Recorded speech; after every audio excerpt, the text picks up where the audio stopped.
G'day there, or good evening. You're watching the Aussie Boom Guru, and today we've got an exciting tutorial. We're finally bringing together a lot of the things we've built over the series so far to form our first fully functional command that we can run from our toolbar. This command is going to deal with bulk revising sheets, so adding revisions to multiple sheets, a very common task I like to automate when I first begin learning a programming language. So we have a lot of utilities and setup that we've produced in our add-in, which is going to come together to support this command and make it really easy to set up compared to doing this all from scratch. Obviously not really possible. This is the first command we make. We will make many more commands during the series. This is just the first one. And as we build more utility as we go, we're going to be able to mix and match a lot of these together to form more commands that sort of borrow from each other's capabilities. So I will be obviously building on what I already have. It would be impossible without this. So if you don't have your own toolbar, feel free to check out my YouTube C# repo so you can follow along. But hopefully if you do have your own toolbar at this point, great. I hope you've enjoyed the series so far, and I guess this will be the first reward in having a command that we can execute. We are going to be using transactions in this lesson, which we haven't really looked at yet. So a transaction is effectively us telling the document we'd like to make a change to it and getting a spot in the queue and telling everyone else to wait. In this case, it's going to allow us to make changes to the document safely, especially if you're in a workshed environment, and it effectively tells the Revit document you're going to change the DB. In this case, we're going to be using C# to access the transaction class in the RevitAPI, and this will also provide us with access to the start, commit, or rollback methods of the transaction. We're not going to use the rollback method yet, but that effectively undoes a transaction partway through, and is what we're going to use when we implement a progress bar later on to roll back the changes if the user cancels partway. We're going to need to start our transaction in this case using a using statement, which we've used before with streams and forms, and we're also going to finally need to commit our transaction when we're done. So a very common pattern is using a transaction, start the transaction, do your things, commit the transaction is then disposed. It's a very common design pattern that we'll be using. So we're going to be recapping a lot of things as well. We are going to build the command from scratch. Even though we have sort of progressively built parts of the command, I do want to start it from scratch so we can recap on a lot of things, such as setting up a command class, adding a new panel and a push button to it, processing the forms in the command, running an editability check, and finally also adding some extra steps that are new to this tutorial. So feel free to skip ahead if you don't necessarily feel like you need a recap, but I do want to go back to some things we haven't covered for many lessons now. So we're going to first have a look at the related Revit API that we're going to be introducing that we haven't used yet. We're then going to set up our command class, implement the transaction, and extend our viewsheet class to also give us the ability to add revisions to that sheet. We're going to improve this process a couple more times in future videos. First of all, by adding a text filter to the list view form, and then after that, we're also going to build and implement a progress bar, which will allow us to cancel this process part way. But this is quite complicated and will be its own tutorial. So in this case, I'm just going to jump over to the Revit API docs and just quickly cover some new Revit API. First of all, we have the transaction class, which we can construct in one of two ways. We can either specify just a document, or we can also provide a name to the transaction, which I recommend. This is your opportunity to name the transaction in the queue, in the undo queue. So you can see exactly what you did to the document if you give a really clear description from your add-in. As well as this, we're going to be using the commit method to start, in this case, the transaction. You can also commit with failure handling options. We're not really going to cover this until much later in the series because it's quite complicated. And we're also going to need to start our transaction as well. Generally, I just start it without assigning a string or name. This is if you do want to specify a name, so you can set a transaction name and call on it by name.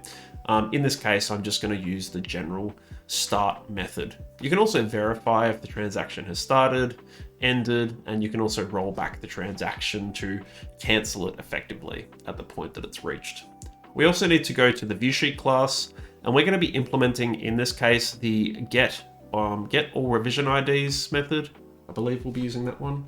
Just double check if it's that one or the additional IDs. I think we might actually be getting the additional revision IDs. So in this case, this will take into account any revisions that have been added in addition to the fact of the revisions that some revision clouds might be adding to the sheet anyway. And then we're going to be modifying this list if need be, and then setting the additional revision IDs to a new list to introduce a new revision to the sheet's revisions as well. So in this case, we're pretty much ready to go.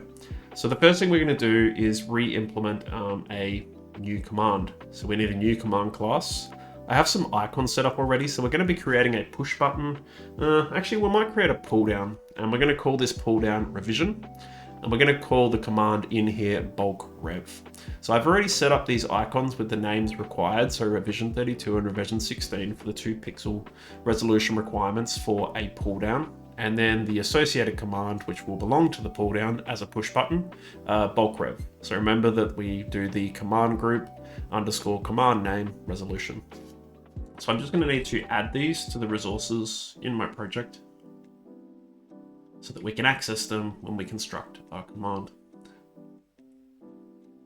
So I'm just going to load in the 2 16 pixel icons and then the 2 32 pixel icons. Whilst we're doing that, we also need to go and introduce tooltips. So in this case, we're firstly going to have revision, and we can just call this commands relating to revisions. Then need revision underscore bulk rev. So that will need to match our icons, which will then in turn match our command class names. And we will say add selected revision to selected sheets. It's a fairly straightforward command. Now we need to actually go and establish our command class and namespace. So at the moment we have like a general command section. This is really just examples of commands. What I'm going to do is just take this command and just get rid of everything except for the basic UI app, UI doc, and docker call. And I'm going to create a new folder. I'm going to call this, let's call this, we don't want to call it commands. Let's call this tools, just to describe that these are actually tools, and we're going to add a new item. And you'll probably guess we're going to add a class, and in this case we're going to call this cmds underscore revision. Now we need to refer to the way we've been setting up our classes already. So remember, the namespace is going to be the name of the class. The classes in here are going to be command classes, so we are going to need to borrow a command class. So we don't want that to be guru commands, we want that to be guru.cmds underscore revision as the namespace. And then we're going to ignore that internal class, and we're going to define a class in here called command bulk rev. And this will now belong to the revision, and the icons and the tooltips should all neatly line up. So that's the first step. What we now need to do is actually add a panel, add a pull down, and add a push button to support this revision tool as well. So remember, we're going to go back to our application class on startup method. In this case, we've got the ribbon setup examples, and we also need our command examples. Currently, our command examples are empty. So we're going to firstly have to create a panel. So I'm going to go down and say var panel tools. In this case, adding a panel was an extension of the UI application. If I recall correctly, I think we used the UI controlled application, which is available in the context of our startup method. So in this case, we need to create a panel. And we just need to provide the panel with a name. So let's call this panel tools. So we'll create tools panel. And now to this, we want to add the revision pull down. So we'll take, we'll actually give this a name as well. So we'll say var pull down revision is equal to panel tools, and we extend this by adding a pull down. And in this case, all we need to provide to the pull down is what is the button text, I believe. Now I'll just double check that. I think we actually need two things. So if we go back and have a look at some previous pull downs we added, we can see we need to provide both the name of the button and the command class. So that is the thing that's missing there. So this is actually an extension. So that's the mistake I think we made. There we go. So we need to use the extension method that we've declared before. So the button name itself is going to be revision. And the class name in this case is guru.cmds_revision. And if you'll recall, or maybe you won't, in that method, that's how we declare the icons, the tooltip, how we round up all those things based on the command class naming syntax. And after this, we now want to actually add a push button to this pull down. So we're gonna add push buttons to revision. So in this case, we're going to say, now we don't actually really need to declare a variable. We just need to take our pull down. We're going to extend this with add push button, and this will have both the button name and the class name. So in this case, this will be called bulk rev, and the class name in this case will be guru.cmds revision .cmd rev. So it's probably worth us actually testing it at this point to make sure that this is all actually coming together as intended. It should be, I'll just double check the namespace one more time, cmds revision, cmd bulk rev, that looks good. So let's actually just run in debug R23 and make sure that in this case our pull down and push button is loading as intended. And from there we can go on and start programming the command class that is associated with it. But just a bit of a recap on something we haven't done for a while and something that we will be coming back to occasionally with future commands. So we'll load, that's looking good. That's a good sign. So we should now have an extra panel in addition to the one that has all the example buttons sitting on it. If all this works. No warnings, that's a good sign. So we'll jump into Guru and fingers crossed we just see our pull down. We don't, so that's not a good sign. Something's went wrong. I can always check my output. I can't see any outputs saying that something went wrong,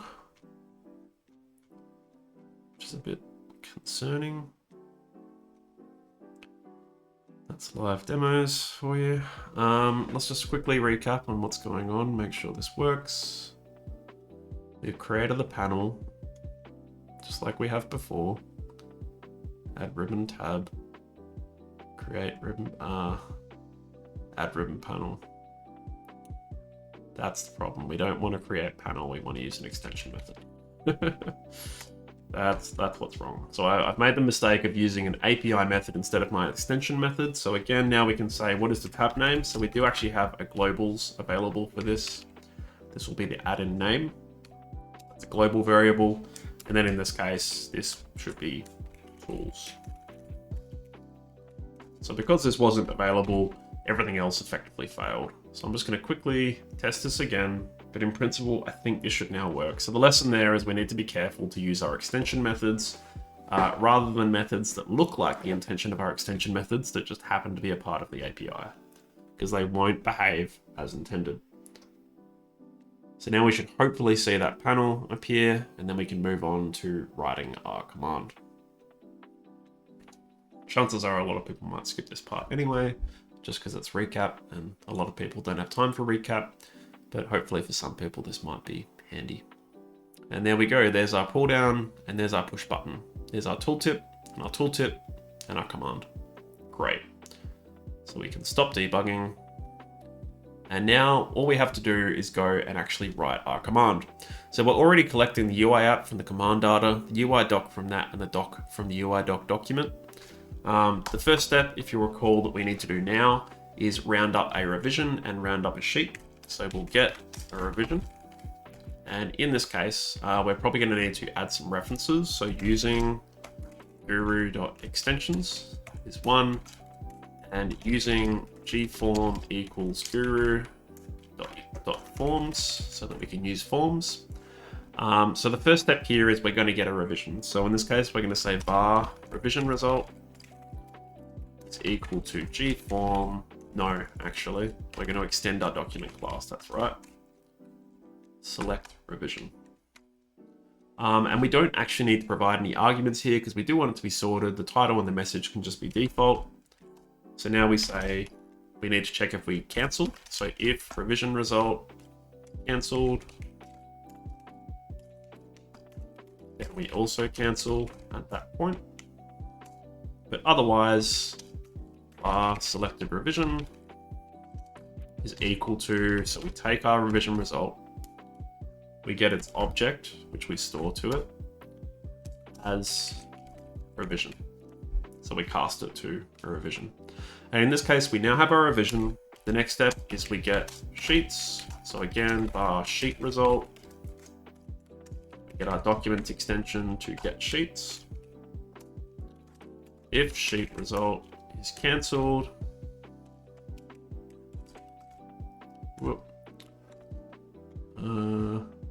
don't get sheets. No, we don't want to get sheets. We want to select sheets. That's why.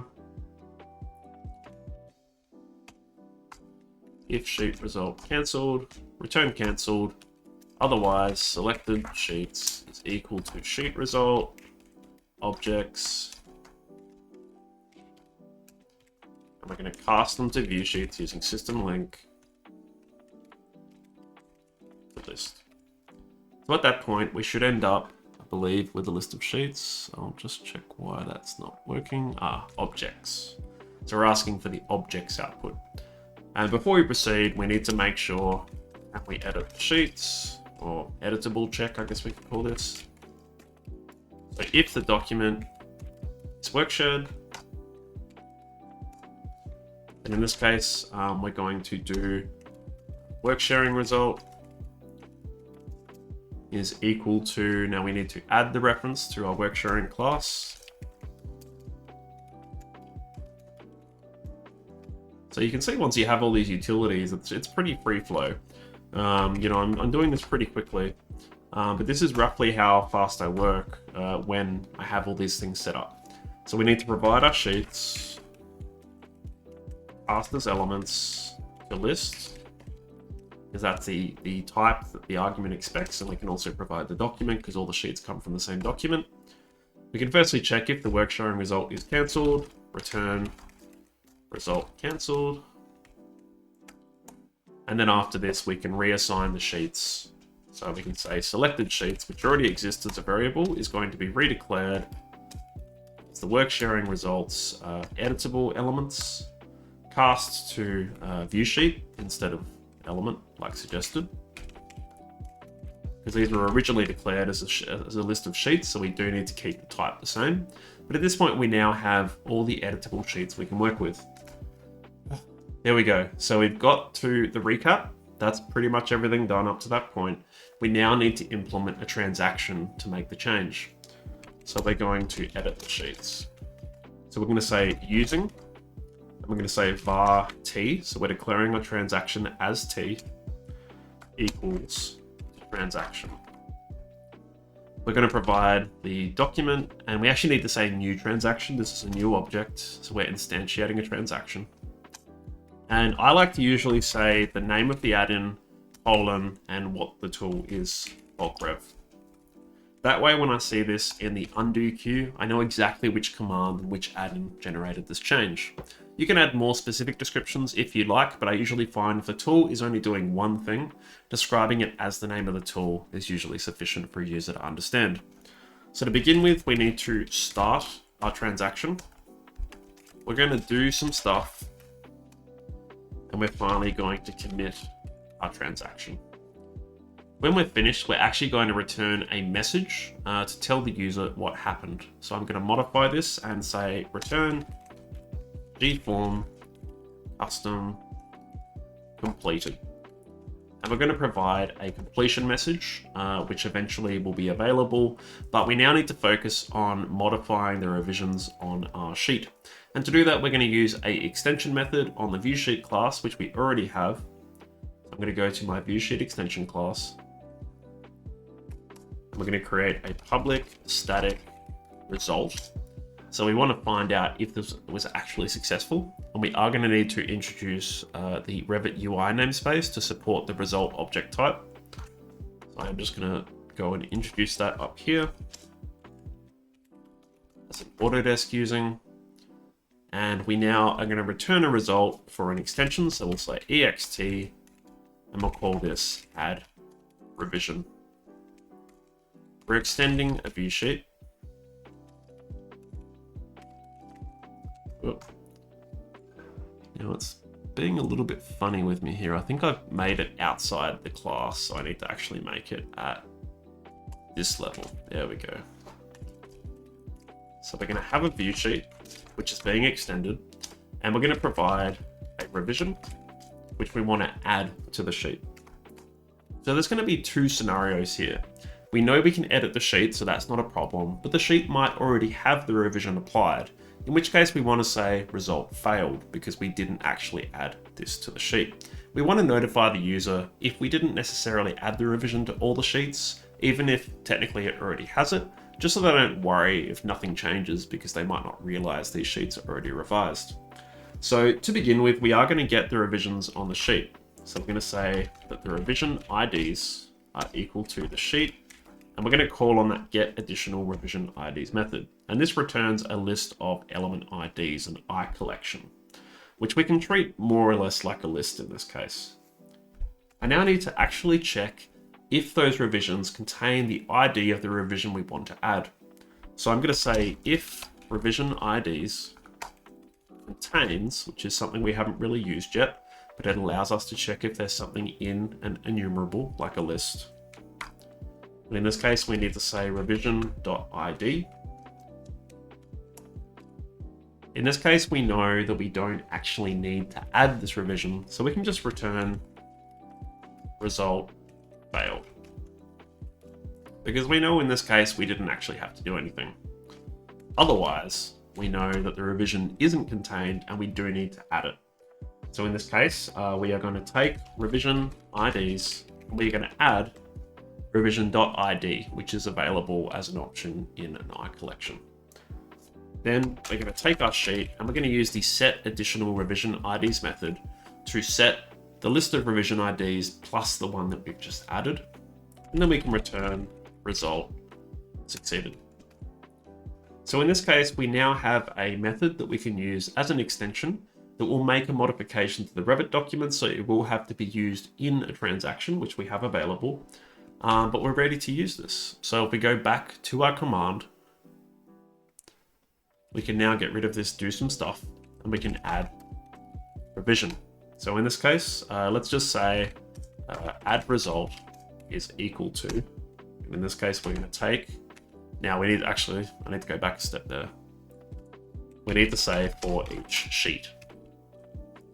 So we're going to say for each bar sheet, selected sheets. And now we can do this. So we can say var add result is equal to sheet ext add revision.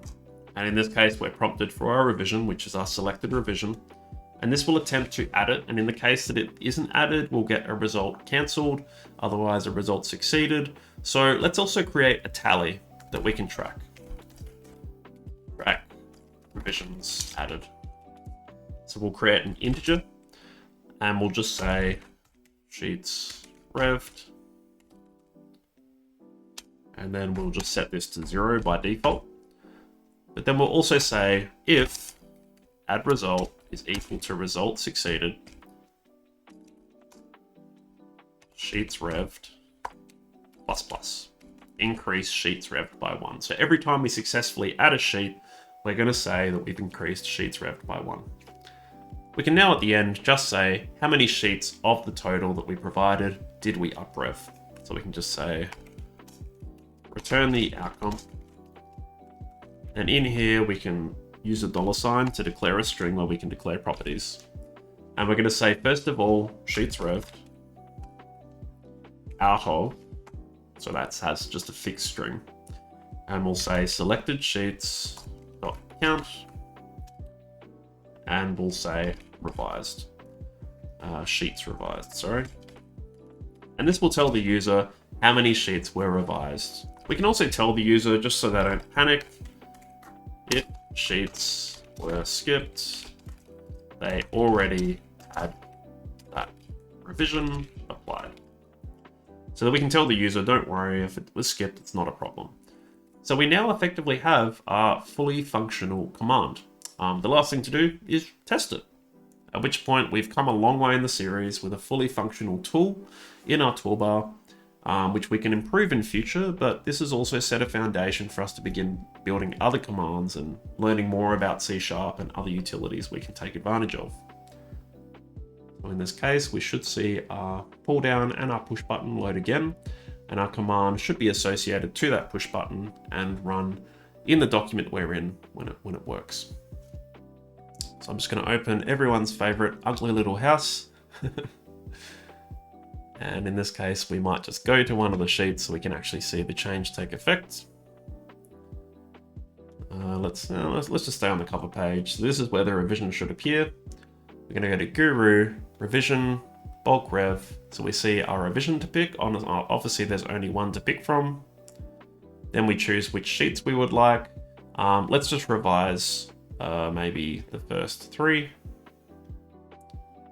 And there we go, 3 out of 3 sheets were revised, and we can see the revision has been added to all 3 sheets. Now let's run it again, and just apply that revision to all sheets. 3 out of 6 sheets revised, because we already had 3 sheets revised. So whilst the other ones have gained that revision, the other ones didn't need to have it added.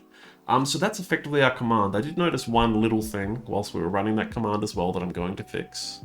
And that is the starting position of our list view, which I'm just going to go and briefly update in our list view, because that wasn't beginning in the center of the screen. Windows default location, center screen. It's the only thing that went wrong. But a very easy fix. So there we go, our first fully functional command. Hopefully you've learned a lot so far. There's still a lot to go. I've got more than 50 of these things lined up and planned, so don't worry, we're just starting to scrape the surface. But we've implemented a lot of techniques in this workflow that we've sort of built over the last 16 or so lessons. So hopefully that's a satisfying point to reach. Maybe you want to share your progress on LinkedIn, show people what you've done. If you want, you can wait a couple of lessons because we will improve the command with a little bit more user experience, but feel free to share how you went with either me or other people, because it's always exciting when that first command, I think, works and shows you something useful. So there we go. If you're keen to see other commands we're going to be covering, a lot of them are already in my toolbar in GWiz. Not all of them, but a lot of them are. So if you want a sneak peek, feel free to go check it out. Thank you for watching, and if you like what you saw, feel free to like, comment, subscribe, share. Like I said, share your progress, show people what you've done. Be proud of your progress and be excited for what's to come. If you can reach me at the email below, or also in the comments if you have anything related to the video or any questions, and I look forward to seeing you in future similar videos. Thanks, take care, bye.